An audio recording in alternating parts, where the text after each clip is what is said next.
오늘 본문에는 솔로몬이 왕이 된 후에 행한 두 가지 일이 기록되어 있습니다. 그 첫 번째는 애굽의 왕 바로의 딸과 혼인 관계를 결혼했다, 혼인 관계를 맺었다라고 했습니다.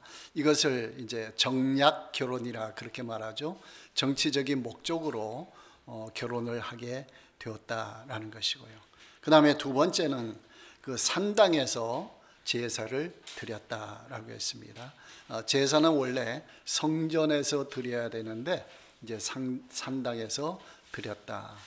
그 내용이 두 가지가 기록되어 있는데요. 이런 두 가지 일이 어떤 영적인 신앙적인 의미가 있는지 이것을 오늘 본문에서 이제 살펴보게 됩니다. 자, 첫 번째는 이제 이방인과의 결혼 문제입니다. 하나님은 이스라엘 백성에게 이방인과 결혼하는 것을 어떻게 보고 계시는가라는 것입니다. 신명기 7장 3절 4절 말씀 보면요, 그 신명기는 출애굽 2세들 광야 40년 지내고 1세대는 대부분 이제 죽게 되고 2세대가 광야에서 이제 태어나고 자랐죠. 그리고 이제 이 사람들이 가나안 땅에 들어가게 되는 것입니다. 그래서 신명기는 출애굽 2세대들에게 이 모세가 교훈의 말씀을 주는 겁니다. 신명기 7장 3절 4절에 보면은 또 그들과 가나안 땅 족속들이죠, 혼인하지도 말지니라고 했습니다. 왜 혼인하지 말라고 하느냐? 4절에 그가 내 아들을 유혹하여 그가 여호와를 떠나고 다른 신들을 섬기게 함으로 여호와께서 너희에게 진노하사 갑자기 너희를 멸하실 것임이니라 했습니다. 혼인하지 말라. 왜요? 그 이방 풍습, 이방 우상 이런 것이 물들게 되는 거죠. 영향을 받아가지고 결국에는 하나님을 떠나게 되고 신앙을 버리게 되고, 그래서 이제 하나님의 진노를 받게 된다, 이 말씀이에요. 그 다음에 여호수아서 23장 12절 13절 말씀 보면요, 그 여호수아가 모세를 이어 지도자가 되었죠. 그래서 가나안 땅을 정복했습니다. 그 1차 정복을 끝낸 후에 이 백성들에게 다시 말씀을 주시는 거예요. 너희가 만일 돌아서서 너희 중에 남아있는 이 민족들을 가까이 하여 더불어 혼인하며 서로 왕래하면 어떻게 되느냐? 13절 후반절에 그들이 너희에게 올무가 되며 덫이 되며 너희의 옆구리에 채찍이 되며 너희 눈에 가시가 되어서 여호와께서 너희에게 주신 이 아름다운 땅에서 멸하리라, 그렇게 했습니다. 그 모세가 준 신명기의 말씀을 여호수아가 다시 반복해서 교훈하고 있는 내용입니다. 자, 이렇게 가나안 땅 족속들하고 결혼하는 것을 엄하게 금지시켰습니다. 왜 그렇게 금지시켰는가? 이것은 가나안 땅 족속은 원래 죄악이 가득한 거예요. 죄악이 가득하기 때문에 하나님의 멸망을 받을 족속인 거예요. 그렇기 때문에 그들과 결혼하면 안 된다. 그러니까 믿음이 약해져서 멸망당할 수도 있지만은 그들과 같이 지내고 있으면은 같이 멸망을 당하게 된다, 이런 의미가 되는 것입니다. 그래서 이제 결혼하지 말라, 이렇게 말씀을 하시는 거예요. 자, 이 사실을 아브라함은 미리 알았어요.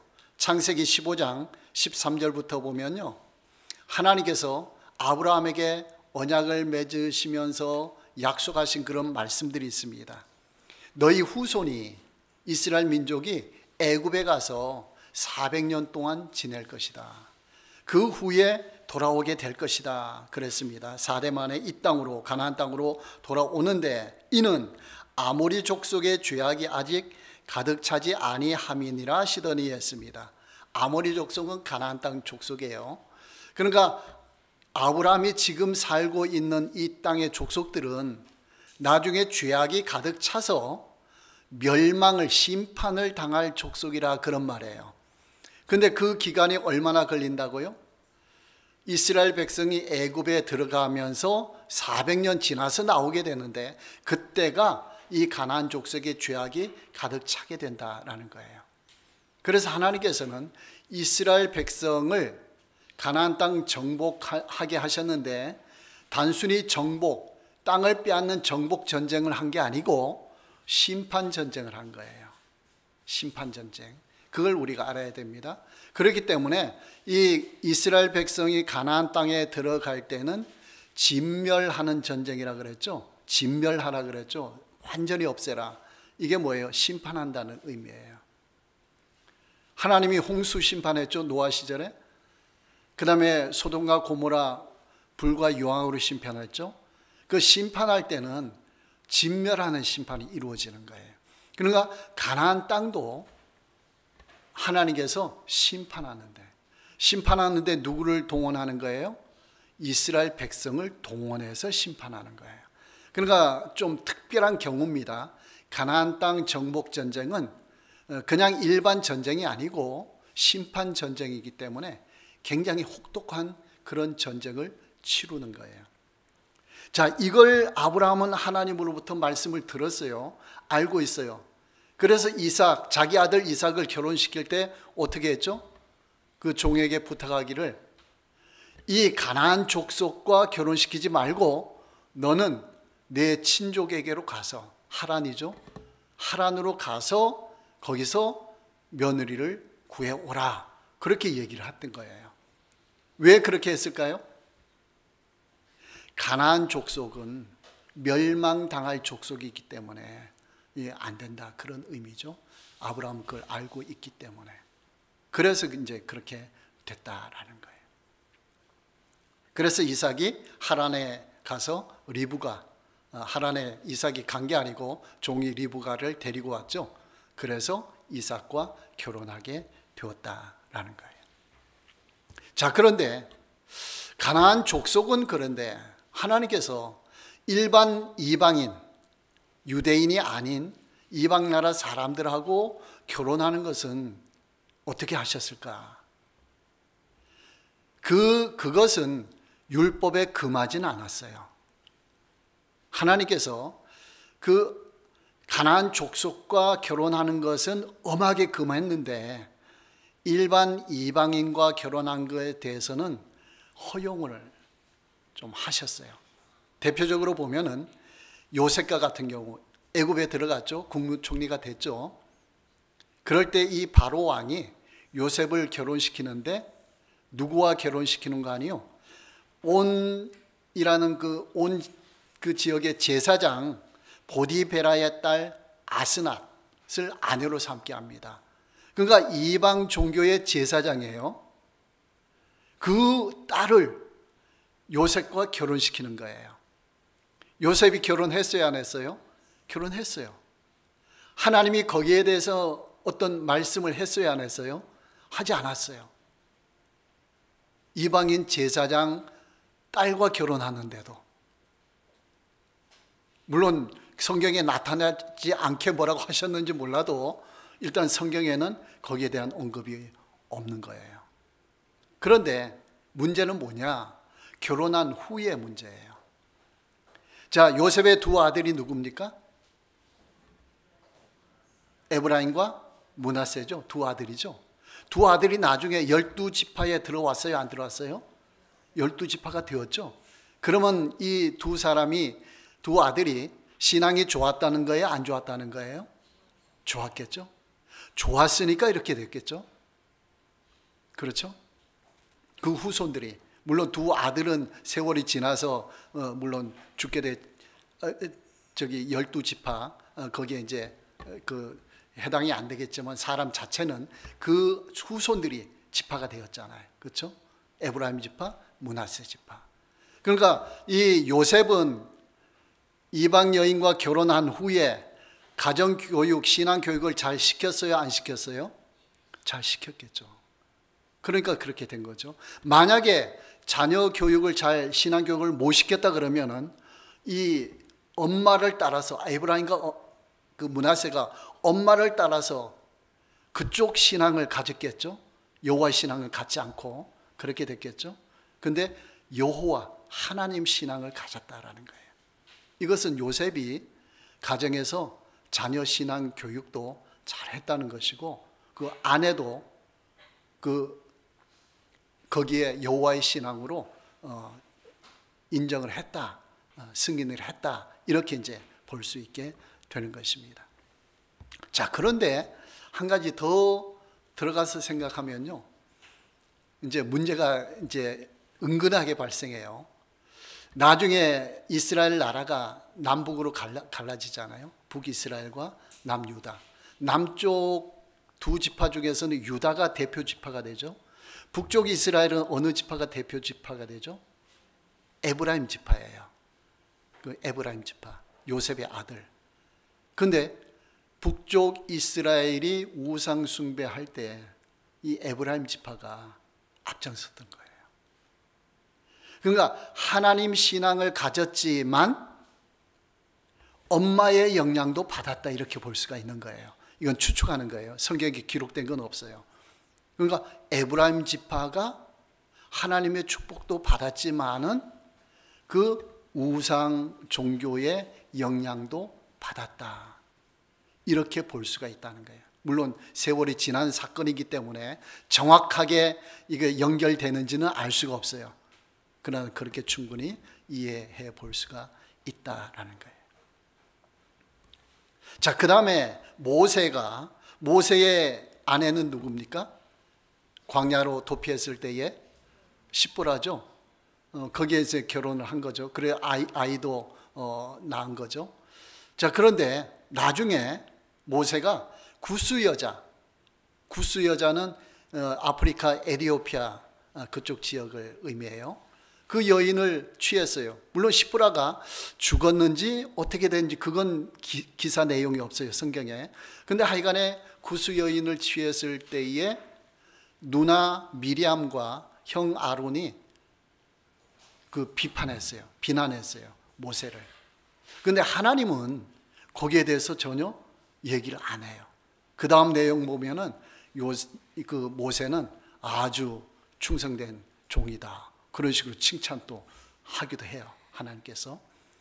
그러니까 이방 여인과 결혼한 것 자체는 하나님이 뭐라고 하지 않으셨다.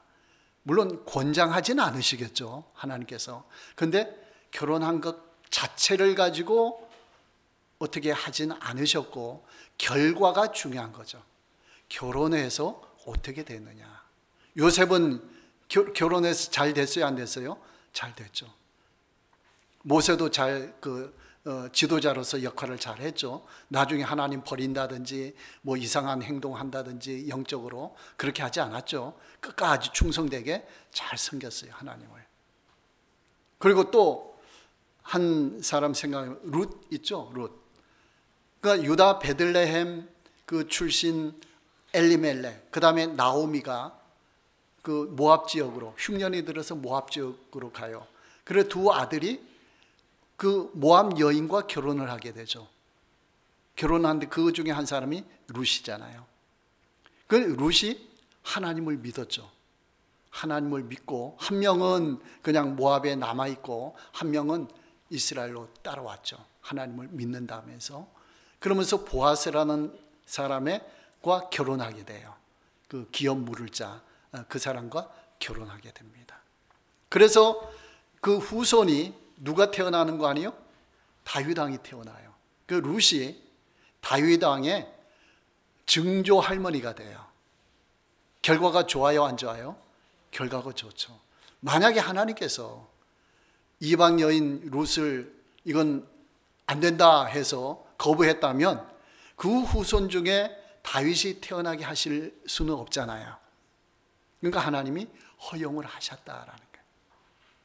그러니까 이런 부분을 우리가 잘 이해를 해야 된다라는 거예요. 그러니까 가나안 족속과 결혼하는 것은 철저하게 금했습니다. 왜요? 멸망 심판당할 백성이기 때문에. 근데 일반 상황에서 불가피한 경우, 상황이 불가피한 경우에는 이방인과 결혼한 것을 허용을 하셨다. 이렇게 이제 우리가 볼 수가 있습니다. 그러니까 중요한 것은 선한 악한 영향을 결혼해서 받는 게 아니고 선한 영향을 주는 것, 이게 좋은 거죠. 이렇게 되면은 하나님이 허용을 하셨다. 이렇게 이제 보게 되는 겁니다. 그런데 오늘 본문에 이제 솔로몬도 그 바로의 딸과 정략 결혼, 정치적 목적으로 결혼했다 그랬죠. 자, 이 사건이 어떻게 진행되는가? 이것을 우리가 잘 알아야 돼요. 자, 솔로몬 왕은 지혜의 왕이에요. 하나님을 잘 섬겼어요, 안 섬겼어요? 잘 섬겼어요. 1,000번째 드렸잖아요. 그 지혜를 구했잖아요. 그리고 부귀와 영광과 모든 것을 다 갖춘 아주 훌륭한 그런 왕이었잖아요. 근데 한 가지 딱 그 흔적이, 그 안 좋은 흔적이 바로의 딸과 결혼했다. 오늘 본문에 그게 딱 나온 거예요. 자, 처음에는 이 열왕기상 역대하 그 8장에 보면요, 그 내용 쭉 나오거든요. 처음에는 바로의 딸을 그냥 그 거룩한 성, 그 여호와의 언약궤가 있고 그런 곳에는 못 오게 합니다. 그냥 따로 살도록 그런 식으로 조치를 해요. 그래서 솔로몬 왕궁을 건축하고 그러면서 이제 왕궁에 오도록 그런 식으로 해요. 그러니까 그걸 좀 엄격하게 분리하는 거예요. 그러니까 영적으로 그런 대로 괜찮잖아요. 그렇죠? 이방인과 정략 결혼했지만은 물론 그것 자체도 영적으로 엄격하게 보면은 문제가 되지만은 처음에는 거룩함을 그래도 유지하려고 애를 쓴 거예요. 그런데 열왕기상 11장에 보면은 그 타락하는 현상이 자세하게 기록되어 있어요. 자, 바로의 딸 외에 이방의 많은 여인을 사랑했다라고 했어요. 열왕기상 11장 1절에 모압, 암몬, 에돔, 시돈, 헷 여인 이렇게 사랑했다라고 했어요. 물론 개인적으로도 사랑했겠지만 정략 결혼도 여기 포함되겠죠. 여러 가지 이유가 여기에 포함이 될 거예요. 그런데 하나님께서는 돌이키라 돌이키라, 그러면 안 된다 계속 말씀 주셨어요. 2절 보면 그들이 반드시, 후반절에 보면은 너희의 마음을 돌려 그들의 신들을 따르게 하리라 하셨으나 솔로몬이 그들을 사랑하였더라. 그렇죠? 그냥 정략 결혼만 하는 게 아니고 나중에는 사랑하는 마음도 갖게, 감정적으로도 사랑하게 되었다라고 했어요. 그 숫자가 얼마냐? 후궁이 700명, 첩이 300명. 대부분 정략 결혼해서 그런 사람들이겠죠. 왜 정략 결혼이 필요한 거 아니에요? 이웃 나라에 정략 결혼하면은 친척 관계니까 서로가 나쁜 일은 못할 거 아니에요. 그러면 이제 평화가 유지가 되는 거죠. 그런 목적으로 그런 정략 결혼을 하는 거예요. 어떤 국내에도 힘 있는 사람, 영향력 있는 사람 있다 그러면은 그 나중에 자기를 대항할 수 있잖아요. 근데 딸 중에 한 사람과 정략 결혼 딱 해놓으면은 딸하고 관계 때문에도 어떻게 대항할 수가 없잖아요. 그런 정치적인 목적으로 그렇게 수많은 사람과 이제 관계를 맺게 되었다라는 거예요. 그런데 그 여인들이 왕의 마음을 돌아서게 하였더라. 왕의 마음이 점점 돌아서는 거예요. 처음에는 정치적인 목적으로 결혼했는데 나중에 가면은 여인을 사랑하게 되고 또 여인들의 말을 듣게 되고, 그러면서 이 솔로몬의 마음이 점점 돌아서게, 누구로부터 돌아서게 만들어요? 하나님으로부터 돌아서게 만든다라는 거죠. 그래서 4절에 보면은 열왕기상 11장 솔로몬의 나이가 많을 때에 그 여인들이 그의 마음을 돌려 다른 신들을 따르게 하였으므로, 나이가 많아지니까 판단력이 흐려지죠. 힘이 약해지죠. 그러니까 여인들이 말하는 것을 따르는 게 한두 명도 아니고 수백 명인데, 그러니까 거기에 휩싸여서 가게 됐다라는 거예요. 그래서 나중에는 6절에 보면 솔로몬이 여호와의 눈앞에서 악을 행하여, 그 다음에 각 그 사람들의 신들을 섬기도록 산당도 지어주는 거예요. 신전도 지어주는 거예요. 그렇게 하도록 그런 일이 벌어지는 거예요. 8절에 보면 그가 또 그의 여인들을 위하여 다 그와 같이 한지라 그들이 자기의 신들에게 분향하며 제사하였더라. 그러니까 정략 결혼한 사람들이 자기 신들을 예루살렘에서 섬기는 그런 일이 벌어졌다라는 거예요. 그래서 9절 말씀에 솔로몬이 마음을 돌려 이스라엘의 하나님 여호와를 떠남으로 여호와께서 그에게 진노하시니라. 어떻게 멸망으로 가게 되리라라는 그 말씀이 솔로몬에게 이루어지고 있다. 그 솔로몬이 40년 통치를 했거든요. 전반부에는 잘했어요. 언제까지요? 성전 건축할 때까지. 왕궁 짓고 성전 건축하기까지 20년 걸렸거든요. 그러니까 전반부에는 성전 완공식 할 때까지는 아주 잘했어요. 그런데 그 다음부터 마음이 흐트러지기 시작했다라는 거예요. 그래서 하나님께서는 그 11절 끝에 보면은 반드시 이 나라를 내게서 빼앗아 내 신하에게 주리라. 그래서 솔로몬 왕 그 다음 때에 나라가 남북으로 갈라지게 되었다라는 거예요. 그 솔로몬이 이런 우상 숭배, 정략 결혼 때문에 이런 일이 발생했다라는 거예요. 그리고 솔로몬이 이렇게 이스라엘 나라 예루살렘에 우상 섬기는 자들을 끌어 들어왔기 때문에 이것이 이스라엘의 이제 악한 영향이 되는 거예요. 일반 백성들도 우상 숭배를 쉽게 할 수 있는 길이 열리게 되었다라는 거예요. 결국에는 북이스라엘이 아수르에게 멸망당했죠. 남유다가 바벨론에게 멸망당하게 되었다. 그 길이 어디에서 열렸느냐? 이 솔로몬이 정략 결혼 때문에. 그러니까 요셉이나 모세나 그 보아스나 이런 사람들은 이방인과 결혼해도 오히려 선한 영향력을 끼쳤는데 이 솔로몬은 많은 사람과 정략 결혼하다 보니까 영향을 나중에 악한 영향을 받게 되었다. 오히려 그것이 나라가 멸망하는 길로 가게 되었다라는 거예요. 그 다음에 산당에서 제사 드렸다 그랬죠. 두 번째, 산당에서. 성전이 아니고 산당. 산당은 무엇인가 아니요? 가나안 땅에 있는 족속들이, 그 사람들이 자기 신에게 제사 드리기 위해서 산에다가 신전을 지어 놓는 거예요. 어떤 것은 큰 것, 어떤 것은 조그만 것, 이렇게 신전을 지어 놓은 걸 산당이라고 그래요. 그래서 하나님께서 가나안 땅에 들어가기 전에 어떻게 하라고요? 우상을 다 부수고 신전을 다 무너뜨려라, 없애라, 철거해라, 그렇게 명령을 주신 거예요. 그 민수기 33장 51절에서 53절 보면은 정확하게 나왔습니다. 그 땅의 원주민을 너희 앞에서 다 몰아내고 그 새긴 석상과 부어 만든 우상을 다 깨뜨리며 산당을 다 헐고 그렇게 했습니다. 자, 그런데 성전에서 제사 드려야 되는데 성전이 건축되지 않았어요. 성전이 건축되지 않았기 때문에 임시로 산당에서 제사 드리는 경우가 발생했어요. 그러니까 이때는 하나님이 좋아하진 않으셨는데 허용을 하신 거예요. 심지어는 사무엘 선지자가 이 사울 왕이 되려고 만날 때에 어디서 만나는 거예요? 산당에서 만났어요. 그래 그 얘기를 하고 음식 먹기도 하고 그렇게 했던 거예요. 그 다음에 다윗 왕도, 그렇게 신앙이 좋은 다윗 왕도 오르난의 타작 마당에서 제사를 드렸어요. 그리고 여호와의 언약궤, 이것을 번제단, 이걸 어디에 뒀는 거 아니에요? 기브온 산당에 두었어요. 기브온 산당에. 나중에 기브온 산당에서 솔로몬이 뭐 했죠? 1,000번제 드렸죠.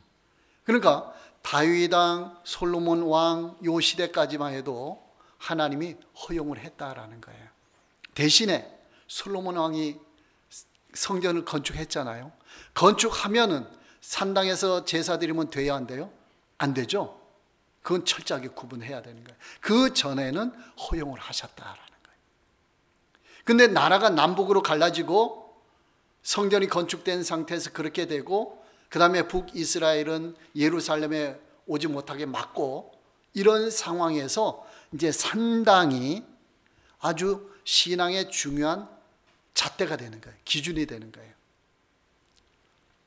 어떤 왕은 하나님도 버리고 우상 섬기고 산당에서 그냥 그 온갖 우상 다 하고 세워주고 이런 왕들도 있고, 어떤 왕들은 그냥 하나님은 잘 섬기고 우상은 안 섬기는데 산당은 허용하고 이런 왕들도 있어요.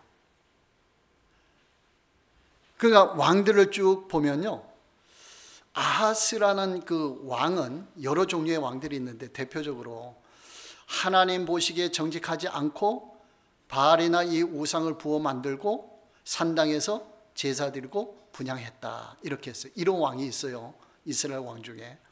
그 다음에 열왕기하 12장에 보면 요아스라고 있는데, 여호와 보시기에 정직하게 행했어요, 이 요아스 왕은. 그런데 산당은 제거하지 않았다. 백성들이 거기에서 제사를 드렸다, 이렇게 했어요. 이런 식으로 되죠. 그 다음에 역대하 14장에 보면은 아사 왕이라고 있어요. 하나님 앞에 정직하게 하는 거예요. 하나님 잘 섬기는 거예요. 산당도 없앴어요. 우상도 다 부쉈어요.